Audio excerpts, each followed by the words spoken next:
ನಮಸ್ಕಾರ ರಿವ್ಯೂ ಚಾನೆಲ್ಗೆ ಸ್ವಾಗತ. ನಾನು ಸೌಖ್ಯ ಗಾಂವ್ಕರ್. ರಾಜ್ಯ ಕಾಂಗ್ರೆಸ್ಗೆ ಸಂಬಂಧಪಟ್ಟಂತೆ ಎರಡು ಮಹತ್ವದ ಬೆಳವಣಿಗೆಗಳು. ಕೆಪಿಸಿಸಿ ಅಧ್ಯಕ್ಷರ ಹೆಸರು, ಹೊಸ ಅಧ್ಯಕ್ಷರ ಹೆಸರು ಅಂತಿಮ ಆಗಿದೆ ಅನ್ನುವಂಥ ಬಿಗ್ ನ್ಯೂಸ್ ಡೆಲ್ಲಿಯಿಂದ ಬರ್ತಾ ಇದೆ. ಇವತ್ತೇ ಚೇಂಜ್ ಆಗ್ತಾರೆ, ನಾಳೆ ಚೇಂಜ್ ಆಗ್ತಾರೆ ಅಂತಲ್ಲ. ಈಗಾಗಲೇ ನಾವು ರಿಪೋರ್ಟ್ ಮಾಡಿದ್ದೀವಿ. ಎಲ್ಲ ಬದಲಾವಣೆಗಳನ್ನು ಒಂದೇ ಸಮಯದಲ್ಲಿ ಮಾಡೋದಕ್ಕೆ ಹೈಕಮಾಂಡ್ ನಿರ್ಧಾರ ಮಾಡಿದೆ. ಕೆಲವು ತಿಂಗಳುಗಳು ಕಳೆಯತ್ವೆ, ಆದರೆ ಅಂತಿಮ ಆಗಿದೆ ಎಲ್ಲ ನಾಯಕರುಗಳ ಕಡೆಯಿಂದ ಅನ್ನೋದು ವಿಚಾರ. ಮತ್ತು ಕಾಯೋದು ಯಾಕೆ, ಈಗಲೇ ಯಾಕೆ ಚೇಂಜ್ ಮಾಡೋದಕ್ಕೆ ಮುಂದಾಗ್ತಿಲ್ಲ, ಅಲ್ಲೂ ಒಂದು ಕಾರಣ ಇದೆ. Interesting report. ಯಾರು ಹಾಗಾದರೆ ಅಧ್ಯಕ್ಷರಾಗವರು? ಡಿ ಕೆ ಶಿವಕುಮಾರ್ ಅವರಿಂದಲೂ ಒಪ್ಪಿಗೆ ಅನ್ನೋದು ಇಂಟ್ರೆಸ್ಟಿಂಗ್.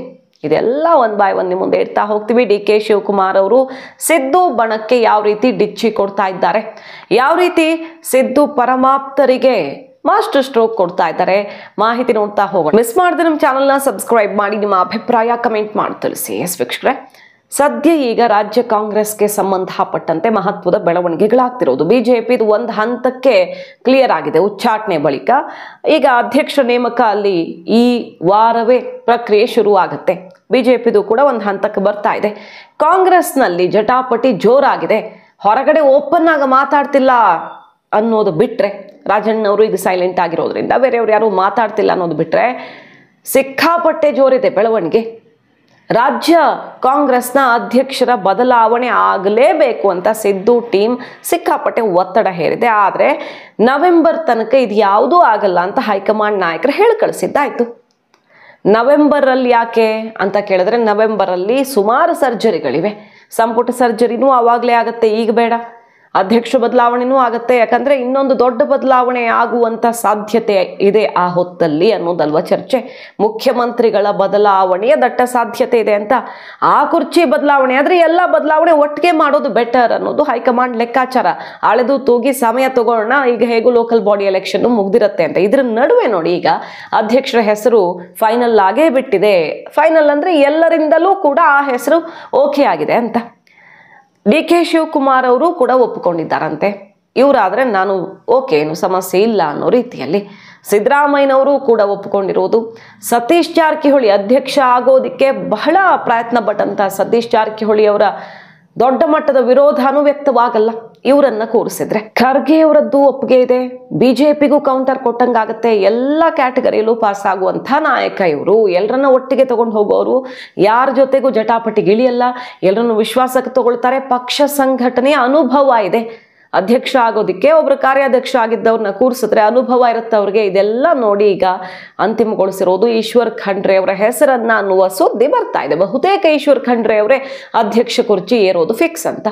ಸತೀಶ್ ಜಾರಕಿಹೊಳಿ ಅಥವಾ ಖಂಡ್ರೆ ಅನ್ನೋ ತರ ಇತ್ತಲ್ಲ, ಸತೀಶ್ ಜಾರಕಿಹೊಳಿ ಅವ್ರನ್ನ ಕೂರಿಸೋದಕ್ಕೆ ಖಂಡಿತ ರೆಡಿ ಇಲ್ಲ ಈಗ ಹೈಕಮಾಂಡ್. ಯಾಕಂದ್ರೆ ಇನ್ನೊಂದು ಪವರ್ ಸೆಂಟರ್ ಸೃಷ್ಟಿ ಮಾಡಿ ದೊಡ್ಡ ಜಟಾಪಟಿಗೆ ದಾರಿ ಮಾಡಿಕೊಟ್ಟು ಪಕ್ಷದಲ್ಲಿ ಜುಟ್ಟು ಹಿಡ್ಕೊಂಡು ಕಿತ್ತಾಡೋ ಮಟ್ಟಿಗೆ ಹೋಗ್ಬಿಡಬಹುದು. ಆಮೇಲೆ ಡಿ ಕೆ ಶಿವಕುಮಾರ್ ಅವರು ಸಿಎಂ ಕುರ್ಚಿಗೆ ಪಟ್ಟು ಹಿಡಿದು ಇವರು ಅಧ್ಯಕ್ಷರಾಗಿ ಅಥವಾ ಇಬ್ಬರಿಗೂ ಅವ್ರವ್ರಿಗೆ ಬೇಕಾಗಿದ್ದು ಸಿಕ್ಕಿದ್ರೂ ಕೂಡ ಪಕ್ಷದ ಸಮನ್ವಯತೆ, ಪಕ್ಷ ಸರ್ಕಾರದ ಸಮನ್ವಯತೆ ಹಳಿ ತಪ್ಪು ಬಿಡಬಹುದು. ಇಂಥದ್ದೆಲ್ಲ ಸಮಸ್ಯೆಯನ್ನು ಎಳೆದುಕೊಳ್ಳೋಕೆ ರೆಡಿ ಇಲ್ಲ. ಹಾಗಾಗಿ ಖಂಡ್ರೆ ಅವರು ಎಲ್ರಿಗೂ ಓಕೆ. ಅವರು ಹೈದರಾಬಾದ್ ಅಂದ್ರೆ ಕಲ್ಯಾಣ ಕರ್ನಾಟಕ ಭಾಗ ಲಿಂಗಾಯತ ನಾಯಕ ಆಗಿದ್ದಾರೆ. ಅವರ ತಂದೆ ವೀರಶೈವ ಮಹಾಸಭಾದ ಮೇಲೆ ಯಾವ ರೀತಿ ಹಿಡಿತ ಇಟ್ಕೊಂಡಿದ್ರು ಅನ್ನೋ ಗೊತ್ತು. ಖಂಡ್ರೆ ಅವರು ಕೂಡ, ಈಶ್ವರ್ ಖಂಡ್ರೆ ಅವರು ಕೂಡ ವೀರಶೈವ ಮಹಾಸಭಾದಲ್ಲಿ ಒಂದು ಪ್ರಮುಖ ಸ್ಥಾನಮಾನವನ್ನು ಪಡೆದಿದ್ದಾರೆ. ಸೊ ಸಮುದಾಯದ ಸ್ವಾಮೀಜಿಗಳ ಜೊತೆ ಅವರ ನಂಟು, ಸಮುದಾಯದ ಮೇಲೆ ಹಿಡಿತ ಸಾಧಿಸೋದಿಕ್ಕೆ ಇದೊಂದು ಅವಕಾಶ ಆಗುತ್ತೆ. ಉತ್ತರ ಕರ್ನಾಟಕ ಭಾಗದವರು ಅನ್ನೋ ರೀತಿಯಲ್ಲೂ ಆಗುತ್ತೆ. ಹಾಗೆ 23 ಚುನಾವಣೆಯಲ್ಲಿ ಲಿಂಗಾಯತರ ಮತ ದೊಡ್ಡ ಸಂಖ್ಯೆಯಲ್ಲಿ ಬಂದಿರೋದ್ರಿಂದ ಅದು ಮತ್ತೆ ವಾಪಸ್ ಬಿಜೆಪಿಗೆ ಸಂಪೂರ್ಣವಾಗಿ ಹೋಗಬಾರ್ದು. ಯಡಿಯೂರಪ್ಪನವ್ರ ಕಾರಣದಿಂದಾಗ ಅದು ಬಂದಿದ್ದು, ದೊಡ್ಡ ಪ್ರಮಾಣದಲ್ಲಿ ವಾಪಸ್ ಹೋಗಬಾರ್ದು. ಕಾಂಗ್ರೆಸ್ ಉಳಿಸ್ಕೊಳ್ಬೇಕು ಅನ್ನೋದು ಒಂದು. ಯಾರ ಜೊತೆಗೂ ಜಟಾಪಟಿಗಿಳಿಯಲ್ಲ. ಖರ್ಗೆ ಅವ್ರಿಗೂ ಕೂಡ ಚೆನ್ನಾಗಿದ್ದಾರೆ. ಖರ್ಗೆ ಅವ್ರ ಜೊತೆ ಖಂಡ್ರೆ ಅವ್ರು ಮೊದಲಿಂದ ಚೆನ್ನಾಗಿದ್ದಾರೆ. ಸಿದ್ದರಾಮಯ್ಯನವ್ರ ಜೊತೆ ಚೆನ್ನಾಗಿದ್ದಾರೆ. ಎಂ ಬಿ ಪಾಟೀಲ್ರ ಹಂಗೆ ನೋಡೋದಕ್ಕೆ ಹೋದ್ರೆ ಲಿಂಗಾಯತ ಬಿಗ್ ಲೀಡರ್ ಇದ್ದಾರೆ. ಆದರೆ ಅವರು ಎಲ್ಲರನ್ನು ಒಟ್ಟಿಗೆ ತಗೊಂಡು ಹೋಗೋದು ಕಷ್ಟ. ಸಿಟ್ಟು ಬಂದ್ಬಿಡುತ್ತೆ ಅವ್ರಿಗೆ ಸುಮಾರು ಸಲ. ಬಟ್ ಈಶ್ವರ್ ಖಂಡ್ರೆ ಅವ್ರಿಗೆ ಹಂಗಲ್ಲ, ಅವರು ಸಮಚಿತ್ತದಿಂದ ಇರ್ತಾರೆ.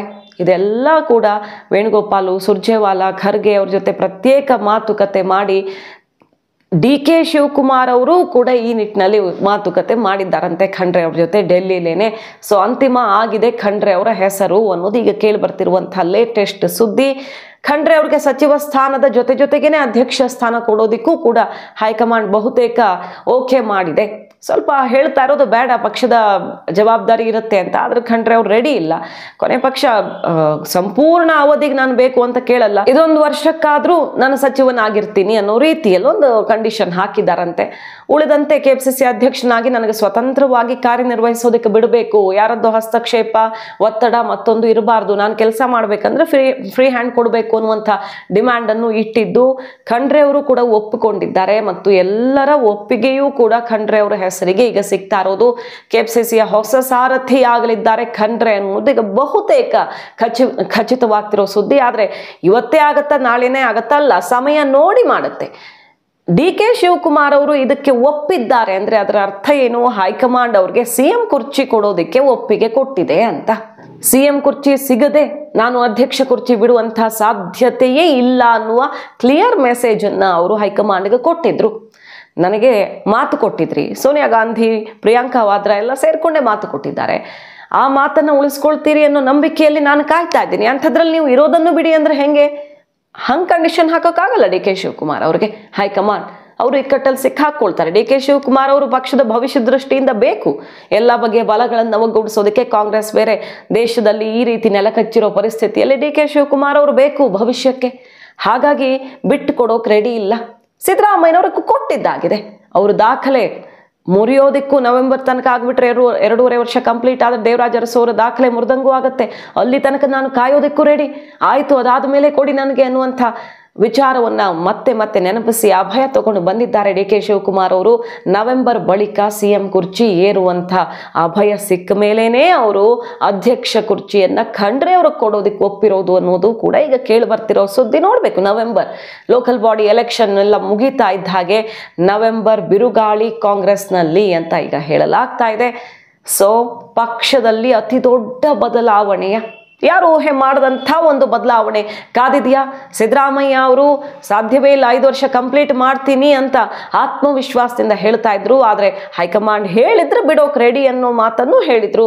ಹೈಕಮಾಂಡ್ ಅಂಥದ್ದೊಂದು ಸೂಚನೆ ಕೊಟ್ರೆ ಅವರ ಘನತೆಗೆ ಧಕ್ಕೆ ಬರದಂಗೆ ನಡ್ಕೊಳ್ಬೇಕು ಅಂದ್ರೆ ಮಾತು ಕೇಳಲೇಬೇಕಾಗತ್ತೆ. ಸಿದ್ದರಾಮಯ್ಯನವ್ರು ಹಠ ಹಿಡಿದು ಕೂರೋದಕ್ಕಾಗಲ್ಲ. ಬೇರೆ ರೀತಿಯಲ್ಲಿ ಏನಾದರೂ ರಣತಂತ್ರಗಳು ನಡಿಬಹುದು ಅವರ ಆಪ್ತರಿಂದ, ಆದ್ರೆ ಸಿದ್ದರಾಮಯ್ಯನವರು ಹೈಕಮಾಂಡ್ ಮಾತಿಗೆ ಕಟ್ಟು ಬಿಡಲೇಬೇಕಾಗತ್ತೆ.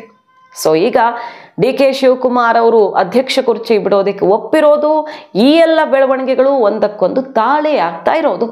ನೋಡಿ, ಈಗ ಡಿ.ಕೆ. ಶಿವಕುಮಾರ್ ಅವರು ಅಹಿಂದ ಸಮಾವೇಶ ಮಾಡೋಕೆ ಮುಂದಾಗ್ತಿದ್ದಾರೆ. ಅದು ಕೂಡ ಸತೀಶ್ ಜಾರಕಿಹೊಳಿ ಅವರ ಕೋಟೆಯಲ್ಲಿ ಚಿಕ್ಕೋಡಿಯಲ್ಲಿ ಯಾದವ ಸಮಾವೇಶ. ಇದೇ ತಿಂಗಳು 20ನೇ ತಾರೀಕು ಅವರ ಆಪ್ತ ಯಾದವ್ ಸಮುದಾಯದ MLC ಮೂಲಕ ಶಕ್ತಿ ಪ್ರದರ್ಶನ ಎಲ್ಲ ಆಗ್ತದೆ. ಅದಕ್ಕೆ ನಾಗರಾಜ್ ಯಾದವ್ ಅವರೆಲ್ಲ ಸಿಟ್ಟು ಮಾಡ್ಕೊಂಡಿದ್ದಾರೆ. ಅವರು ಸಿದ್ದು ಟೀಮಲ್ಲಿ ಇರೋದ್ರಿಂದಾಗಿ ನನಗೆ ಯಾರು ವಿಶ್ವಾಸಕ್ಕೆ ತಗೊಳ್ತಾನೆ ಇಲ್ಲ ಅಂತ ಅಲ್ಲೂ ಒಂದು ಜಟಾಪಟಿ ಶುರುವಾಗಿದೆ. ಸುಮಾರು ನಾಯಕರ ವಿರೋಧ ಇದೆ. ಏನು ಇವರು ಬೆಳಗಾವಿಗೆ ಹೋಗಿ ಚಿಕ್ಕೋಡಿಯಲ್ಲಿ ಸತೀಶ್ ಜಾರಕಿಹೊಳಿ ಅವರು ಇರೋ ಕಡೆ ಹೋಗಿ ಇವರು ಅಹಿಂದ ಸಮಾವೇಶ ಮಾಡ್ತಾರೆ, ಇದ್ರ ಅರ್ಥ ಏನು ಮಾಡೋಕೆ ಹೊರಟಿದ್ದಾರೆ ಅನ್ನೋ ರೀತಿಯಲ್ಲೆಲ್ಲ ಅಸಮಾಧಾನ ಇದೆ. OBC ಮೋರ್ಚಾಗೆ ತನ್ನ ಶಿಷ್ಯನನ್ನ ಅಧ್ಯಕ್ಷನನ್ನಾಗಿ ಮಾಡೋ ಪ್ರಯತ್ನದಲ್ಲಿದ್ದಾರೆ ಡಿ.ಕೆ. ಶಿವಕುಮಾರ್. ಎಲ್ಲ ಆಯಕಟ್ಟಿನ ಜಾಗಗಳಲ್ಲೂ ತನ್ನ ಆಪ್ತರಿಗೆ ಸ್ಥಾನ ಕೊಡಿಸುವಂತಹ ಪ್ರಯತ್ನ ಇದು ಸರಿ ಇಲ್ಲ ಅನ್ನೋ ರೀತಿಯಲ್ಲಿ ಬೇಸರ ವ್ಯಕ್ತವಾಗ್ತಿದೆ. ಬಿಜೆಪಿಯಿಂದ ಕಾಂಗ್ರೆಸ್ಗೆ ಬಂದವರಿಗೆ ಹುದ್ದೆ, ಇಲ್ಲಿರೋರಿಗೆ ನಿಷ್ಠರಿಗಿಲ್ವಾ ಅನ್ನೋ ರೀತಿಯ ಪ್ರಶ್ನೆಗಳು. ಆದ್ರೆ ಸಿದ್ದರಾಮಯ್ಯನವ್ರನ್ನೇ ತೋರಿಸಿ ಡಿ.ಕೆ. ಶಿವಕುಮಾರ್ ಅವರು ಹೈಕಮಾಂಡ್ಗೆ ಉತ್ತರ ಕೊಡಬಹುದು. AICCಗೆಲ್ಲ ಲೆಟರ್ ಹೋಗಿದೆ. ಇವರು ಸಮಾವೇಶ ಮತ್ತು ಶಿಷ್ಯನಿಗೆ ಪಟ್ಟದ ಪ್ರಯತ್ನದ ಬಗ್ಗೆ AICCಗೆಲ್ಲ ಲೆಟರ್ ಬರೆದಿದ್ದಾರೆ. ಆದ್ರೆ ಸಿದ್ದರಾಮಯ್ಯನವರು ಹೊರಗಡೆಯಿಂದನೇ ಬಂದಿರೋರಲ್ವಾ ಅನ್ನೋ ಒಂದು ವಿಚಾರ ಉಳ್ಕೊಂಡಿರುತ್ತೆ. ಹಾಗಾಗಿ ಪಕ್ಷದ ಒಳಗಡೆ ಈಗ ಕೈ ಹೆಸಕಿಕೊಳ್ತಿದ್ದಾರೆ. ಯಾದವ ಸಮುದಾಯ ದೊಡ್ಡ ಸಂಖ್ಯೆಯಲ್ಲಿದೆ ಅಂತ ಚಿಕ್ಕೋಡಿಯಲ್ಲಿ ಹೋಗಿ ಸಿಕ್ಕಿದ್ದೇ ಚಾನ್ಸ್ ಅನ್ನೋ ರೀತಿಯಲ್ಲಿ ಡಿ.ಕೆ. ಶಿವಕುಮಾರ್ ಅವರು ಹಿಂದುಳಿದ ವರ್ಗಗಳನ್ನು ವಿಶ್ವಾಸಕ್ಕೆ ತಗೊಳ್ಳೋಕೆ ಮುಂದಾಗಿರೋದಿದೆಯಲ್ಲ, ಅದು ಸಣ್ಣ ಸಣ್ಣ ಸಮುದಾಯಗಳನ್ನ, ಈಗ ಕುರುಬ ಸಮುದಾಯದ ರೆಪ್ರೆಸೆಂಟೇಟಿವ್ ಆಗಿ ಸಿದ್ದರಾಮಯ್ಯನವರಿದ್ದಾರೆ. ಡಿ.ಕೆ. ಶಿವಕುಮಾರ್ ಅವ್ರ ಸ್ಟ್ರಾಟಜಿ ಏನು? ಒಕ್ಕಲಿಗ ಸಮುದಾಯ ತನ್ನ ಬೆನ್ನಿಗಿದೆ, ಅದರ ಜೊತೆಗೆ ಸಣ್ಣ ಸಣ್ಣ ಹಿಂದುಳಿದ ವರ್ಗಗಳನ್ನು ಒಟ್ಟಿಗೆ ಸೇರಿಸಿ ತನ್ನ ಬಲವನ್ನಾಗಿಸ್ಕೊಳ್ಳೋದು ಲೆಕ್ಕಾಚಾರ. ಇಂಥದ್ದೆಲ್ಲ ಪ್ರಯೋಗ ಶುರು ಮಾಡ್ತಿದ್ದಾರೆ ಅಂದರೆ ಡಿ.ಕೆ. ಶಿವಕುಮಾರ್ ಅವರು ಒಂದು ಹೆಜ್ಜೆ ಮೇಲ್ ಹತ್ತೋದಿಕ್ಕೆ ದಾರಿ ಕ್ಲಿಯರ್ ಆಗಿದ್ದು ಮೆಟ್ಟಲು ಕಟ್ಟಿಕೊಳ್ತಾ ಇದ್ದಾರೆ. ಕುತೂಹಲಕಾರಿ ಬೆಳವಣಿಗೆ ಕೈಪಾಳ್ಯದಲ್ಲಿ. ಮಾಹಿತಿ ನಿಮ್ಗೆ ಇಷ್ಟ ಆಗಿದ್ರೆ ಮಿಸ್ ಮಾಡದೆ ನಮ್ಮ ಚಾನಲ್ನ ಸಬ್ಸ್ಕ್ರೈಬ್ ಮಾಡಿ. ನಿಮ್ಮ ಅಭಿಪ್ರಾಯ ಕಮೆಂಟ್ ಮಾಡಿ ತಿಳಿಸಿ. Thank you.